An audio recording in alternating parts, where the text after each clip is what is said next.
एक ऐसा अजीमुल जसामत परिंदा जो अपने पंजों से हाथियों को उठा लेता है। कोहे मिख में पाए जाने वाला एक ताकतवर मखलूक जिसने इंसानी इलाकों में तबाही मचा दी। लेकिन जब अल्लाह के एक पैगंबर ने उसे बद्दुआ दी तो उसका क्या अंजाम हुआ? क्या अरबी लोक कहानियों का ये परिंदा सच में वजूद रखता था और वो कौन से पैगंबर थे जिनका सामना इस देवकामत परिंदे से हुआ?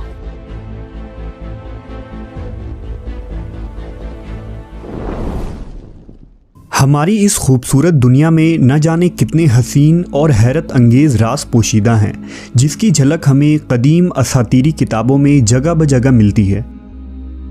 इंसानी तारीख़ में कई अक़साम के अजीबो गरीब मखलूक़ात की कहानियाँ मशहूर हुईं जिन पर इंसानी दिमाग का यकीन करना मुश्किल है, लेकिन वहीं उनके मुताल्लिक़ मालूमात हमें उनकी तरफ खींच ले जाती है। उन्हीं माफूकुल फ़ितरी मखलूक में एक नाम अनका का है।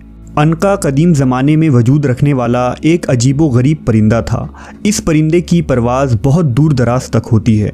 कहा जाता है कि अनका सूरज के गुरूब होने के मकाम पर पाया जाता था। जसामत के एतबार से ये सबसे बड़ा परिंदा था, यहाँ तक कि ये अपने पंजों की मदद से हाथियों को इस तरह उठा लेता जैसे चील चूहे को अपने पंजे से उठा लेती है।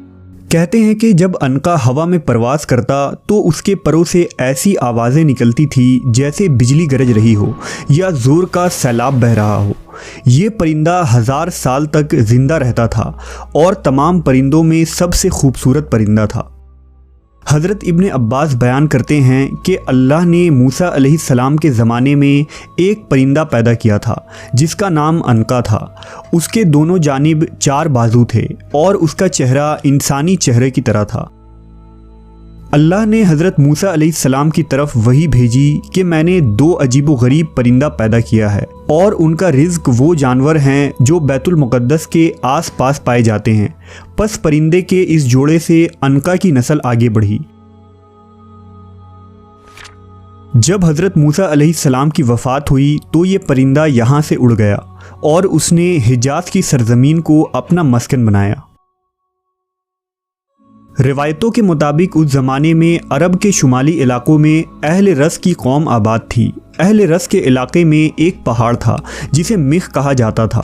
उन पहाड़ों में कसरत से जानवर और परिंदे रहते थे जिनमें अनका परिंदा भी शामिल था। ये परिंदा इस पहाड़ पर साल में 1 मरतबा ही आता था। ये परिंदा दूसरे परिंदों का शिकार किया करता था। एक दफ़ा अनका कई महीनों तक भूखा रहा क्योंकि उसे खाने के लिए कोई परिंदा न मिल सका। लिहाजा वो अपनी भूख मिटाने के लिए अहले रस के इलाकों में आ गया और बच्चे को उठा लिया। कुछ दिनों बाद दोबारा उसने एक लड़की को उठाकर ले गया। उस ज़माने में अहले रस की तरफ एक नबी मबूस किए गए थे जिनका नाम हज़रत हंज़ला बिन सुफ़वान अलैहिस्सलाम था। पस लोगों ने हज़रत हंज़ला अलैहिस्सलाम से अनका के बारे में शिकायत की। इस पर हज़रत हंज़ला ने अनका के लिए बद्दुआ की। पस अनका पर आसमानी बिजली गिरी जिसकी वजह से वो जल कर हलाक हो गया और फिर दोबारा कभी इस नस्ल का कोई परिंदा इस दुनिया में न देखा गया। मुफस्सरीन ने लिखा कि अहले रस को अहले रस इसलिए कहते हैं क्योंकि वो जिस इलाके में आबाद थे वहाँ एक कुआं था। ये कुआं उनसे पहले की कौम यानी कौम समूद ने खुदवाई थी। अहले रस उसी कुएं से पानी पीते, अपने मवेशियों को सैराब करते और खेती बाड़ी किया करते, इसलिए उन्हें अहले रस कहा जाता था। उन लोगों का एक बादशाह था जिसका नाम अलबस था। जब उस बादशाह की मौत हुई तो शैतान उस कौम को गुमराह करने के लिए उस बादशाह के जिस्म में दाखिल हो गया। अहले रस ने बादशाह के मुर्दे जिस्म से ये आवाज़ सुनी कि मैं ना खाता हूँ ना मुझे मौत आएगी और मैं ही तुम्हारा माबूद हूँ। लिहाजा अहले रस कुफ्र और शिरक में मुब्तला हो गए और बादशाह के उस मुर्दे जिस्म की इबादत करने लगे। बस अल्लाह ने उनकी तरफ हज़रत हंज़ला अलैहिस्सलाम को भेजा जिन पर ख्वाब में वही नाजिल होती थी। हज़रत हंज़ला ने अहले रस को बताया कि बादशाह मर चुका है और उसमें रूह नहीं है बल्कि शैतान उसके जिस्म के अंदर हुलूल कर गया है ताकि तुम्हें गुमराह करे। लिहाजा शिरक से तौबा करो और किसी को भी अल्लाह का शरीक न ठहराओ। अहले रस हज़रत हंज़ला की बातें सुनकर आपके दुश्मन बन गए, यहाँ तक कि उन लोगों ने आपको शहीद कर दिया और उस कुएं में फेंक दिया। लिहाजा इस कौम पर यह अजाब नाजिल हुआ कि अगले दिन वो कुआं खुश्क हो गया। कौम के लोग कई दिनों तक प्यास से बदहाल रहे, फसलें सूख गई और कुछ ही अरसे में तमाम लोग मर गए। दरिंदों ने वहां हमला करके तमाम लोगों की लाश को खा लिया और इस तरह अहले रस का ये सरसब्द शादाब इलाका एक वहशतनाक बयाबान में तब्दील हो गया। बाज़ मुफस्सरीन अनका को सिर्फ एक अफसानवी परिंदा करार देते हैं और ज़माने कदीम में इसके वजूद से इनकार कर देते हैं। वहीं दूसरी तरफ दुनिया के बहुत सारे असातीरों, लोक कहानियों और कल्चर्स में अनका का जिक्र मुख्तलिफ नामों के साथ मिलता है। कदीम मिस्र की तारीख में अनका को बेनू नाम से जाना जाता है, जिसकी फनकारी आज भी मिस्र के कदीम खंडरात में नज़र आती है। माना जाता है कि कदीम मिस्र में अनका का एक अजीम मंदिर भी मौजूद था, जिसमें साल में एक दफ़ा बेनू परिंदा इस मंदिर में आया करता था। हिंदू मत में अनका से मिलता जुलता एक परिंदा गरुदा का जिक्र मिलता है, जिसे विष्णु देवता की सवारी माना गया है, जो इस कायनात में कहीं भी उड़ने की सलाहियत रखता है। हिंदू माइथोलॉजी में गरुदा को परिंदों का राजा कहा गया है, जिसका जिस्म इंसान की तरह होता है, जबकि हाथ, पाँव और पंख एक बड़े बाज की तरह। वहीं चीनी लोक कहानियों की बात करें तो अनका जैसा परिंदा कुआन है, जिसके बारे में चाइनीज़ कहानियों में माना गया है कि ये परिंदा निहायत ही सुरीली आवाज़ निकालता था और ये जिस शहर के ऊपर से गुजरता वहाँ खुशहाली आ जाती थी।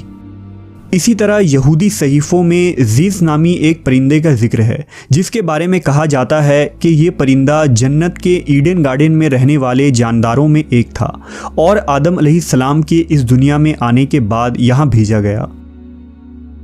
जबकि ग्रीक और रोमन माइथोलॉजी में ग्रिफिन नामी एक अजीम मखलूक का जिक्र मौजूद है, जिसका जिस्म शेर का और सर परिंदों की तरह होता है, जिसे किंग ऑफ द बीस्ट कहा गया है। कदीम यूनानी ग्रिफिन को दौलत और खुशहाली की निशानी करार देते थे। ग्रिफिन शुमाल के पहाड़ियों में रहा करता था, जहां यूनानियों के मुताबिक अपोलो देवता साल में एक मरतबा जाहिर हुआ करते थे और ग्रिफिन उनके खजानों की हिफाजत किया करता था। एक मशहूर मिथ के मुताबिक जब सिकंदर आज़म यानी अलेक्जेंडर द ग्रेट दुनिया फतह करने निकला तो इस तवील सफ़र के दौरान उसका सामना ग्रिफिन से हुआ, जिसे उसने पकड़कर कैद कर लिया। कहा जाता है कि सिकंदर उसके पीठ पर सवार होकर 7 दिनों के एक सफ़र पर भी रवाना हुआ था। इतने सारे तहजीबों और इलाकों में अनका के मुतालिक कहानियों, पेंटिंग्स और मूर्तियाँ इस बात की तरफ इशारा करती है कि ऐसे मखलूक कदीम ज़माने में वाक़तन वजूद रखते थे। लेकिन मसला ये है कि हम इंसान इस दुनिया में तब ही किसी बात पर यकीन कर पाते हैं जब हम उसे अपनी आंखों से देखें। यहाँ तक कि डायनासोर्स के वजूद को भी हम इंसानों ने तब माना जब हमें उसके बाक़यात मिले। लिहाजा मुमकिन हो कि मुस्तकबिल में हमें ऐसे बाक़यात या फॉसिल्स मिल जाएं जिससे ये बात साबित हो कि अनका का वजूद एक तारीख़ी हकीकत है।